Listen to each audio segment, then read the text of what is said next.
Siapapun percaya kita saudaraku, saudara ingat iman itu harus percaya dalam hati, mengaku dengan mulut, dan bertindak sesuai dengan iman, dan sesuai dengan firman. Jadi saudara sudah percaya dengan hati, hidup hanya bagi Tuhan, saudara sudah mengaku dengan mulut, saudara bisa menang oleh kuasa Roh Kudus, saudara tidak mau diseret dipikat, saudara mau selalu dipimpin Roh Tuhan, saudara mau dekat dengan Tuhan, mempersembahkan seluruh hidup saudara, fokus untuk kemuliaan bagi nama Tuhan. Sekarang hanya tinggal bagaimana saudara sungguh-sungguh mematuhi. Haleluya. Sangat kooperatif dengan Roh Kudus. Kooperatif itu artinya mau mengikut, mau menurut. Roh Kudus pun begitu. Roh Kudus bilang, jangan minta, tunggulah dulu, nanti aku dibilangnya apa. Banyak kita punya saudara alasan, tidak kooperatif. Ya, tidak bisa dipimpin Roh Kudus. Nah, saudara juga begitu. Ya, sebenarnya sudah banyak bisa dikerjakan Tuhan. Jiwa-jiwa nunggu untuk diselamatkan. Gara-gara saudara pulang balik, tidak mengampuni, pulang balik pikiran najis, pulang balik gira cari uang, pulang balik mau kerja lebih daripada melayani, dan lain sebagainya. Aduh saudaraku, tolonglah semua kita kooperatif ya. Tolonglah firman Tuhan ini jalankan baik-baik saudaraku. Karena kalau saudara jalankan, Yakobus 1:25 mengatakan, saudara akan berbahagia karena saudara patuh. Nah, tidak semua bilang amin. Roma 12 ayat 2 tadi apa dikatakan? Jangan serupa dengan dunia. Karena memang saudaraku, ya, sekeliling kita ini dunia. Dunia ini akan lenyap dengan segala keinginannya. Amin. Amin. Tetapi hanya orang yang mengerjakan kehendak Tuhan yang kekal selama-lamanya. Janganlah kami menjadi serupa dengan dunia ini, tapi berubahlah oleh pembaruan budimu, sehingga kamu dapat membedakan manakah kehendak Allah, apa yang baik, yang berkenan, dan yang sempurna. Haleluya. Jangan sama dengan dunia. Ya, sistem dunia ini saudaraku di sekitar kita, ya, itu sangat bertentangan dengan firman Tuhan. Di dunia ini dikatakan dalam Matius 20, ya, kalau orang-orang di dunia ini jadi pemimpin, dia tangan besi. Betul? Oke, kita buka aja lah Matius 20. Saya harap saya tidak salah. Permintaan Ibu Yakobus Yohanes bukan memerintah, melainkan melayani. Ayat 20 sampai ayat 28.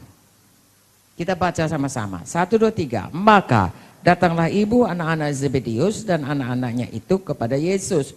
Lalu sujud di hadapannya minta suatu padanya. Kata Yesus, apa yang kau kehendaki? Jawabnya, semua baca. Berilah perintah supaya kedua anakku ini boleh duduk kelak dalam kerajaanmu. Yang seorang sebelah kananmu, yang seorang lagi sebelah kirimu. Tetapi Yesus menjawab, katanya, kamu tidak tahu apa yang kamu minta. Dapatkah kamu minum cawan yang harus kuminum? Kata mereka padanya, kami dapat. Yesus berkata pada mereka, cawanku memang akan kamu minum. Tapi untuk hal duduk sebelah kananku, sebelah kiriku, aku tidak berhak memberikannya. Itu akan diberikan kepada orang-orang bagi siapa Bapakku telah menyediakannya. Mendengar itu, marahlah ke 10 murid yang lain kepada kedua saudara itu.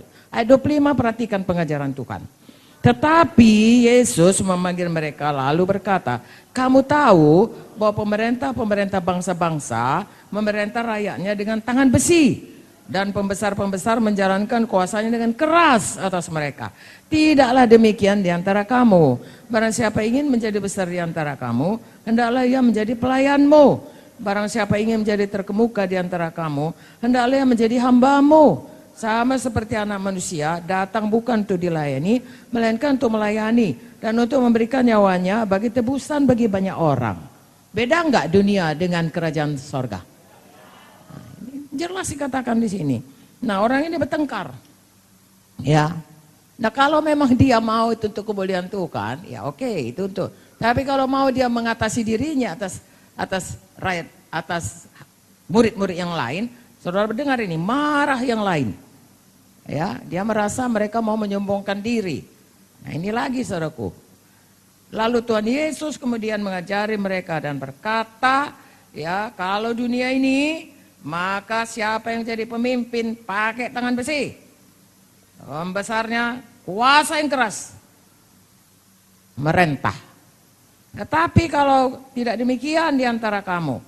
Siapa yang mau besar jadi pelayan. Siapa yang mau terkemuka jadi hambamu. Seperti Tuhan Yesus.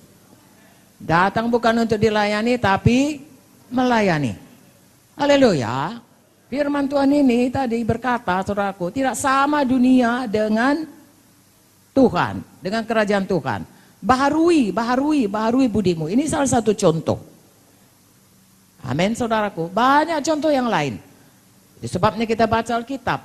Supaya kalau ada contoh yang lain hidup kita yang selama ini, sebenarnya cara kita berpikir, cara kita bertindak adalah cara dunia berubah. Ya, dulu saya pikir, saudaraku, kalau cemburu itu tandanya cinta. Itu kan semua orang dunia. Cemburu buta dan lain. Tandanya cinta. Semakin cinta semakin cemburu. Ya, kemanapun suaminya diekori, diintip, ya disewa detektif. Tandanya dia cinta. Firman Tuhan berkata, kasih itu tidak cemburu. Nah, mesti berubah. Ya. Dalam rumah tangga mesti saling mempercayai. Haleluya. Sampai mati. Saya diajari Pak Munte, saudaraku, itu rumah tangga sampai mati harus dijaga. Bukan kalau udah kawin setahun, 2 tahun, 10 tahun, jamin, enggak. Padahal saudaraku, Tuhan mau kita belajar bagaimana lebih mengenal satu dengan yang lain. Paulus berkata, sudah sekian lama dia mengikut Tuhan, dia kehendaki mengenal Tuhan lebih dalam. Sebab di dalam dunia ini, saya ulangi kepada saudara, saya sudah pernah katakan, yang kekal di dunia ini hanya 2. 1 manusia, 2 hubungan. Lain enggak. Gedung ini akan tinggal, saudaraku. Apapun saudara buat pasti tinggal. Saudara akan pulang ke hidup kekal bersama Yesus. Ya, kalau Tuhan Yesus sudah datang, ini tinggal sama antikristus. Makanya saudaraku, yang ini tinggal semua. Apa yang tinggal? Manusia. Kekal. Kalau dia dalam Yesus, dia kekal di sorga. Kalau dia tidak dalam Yesus, kekal di neraka. Apalagi hubungan kasih. Semakin saudara mengasihi Tuhan, mengenal Tuhan, semakin dekat saudara dengan Tuhan.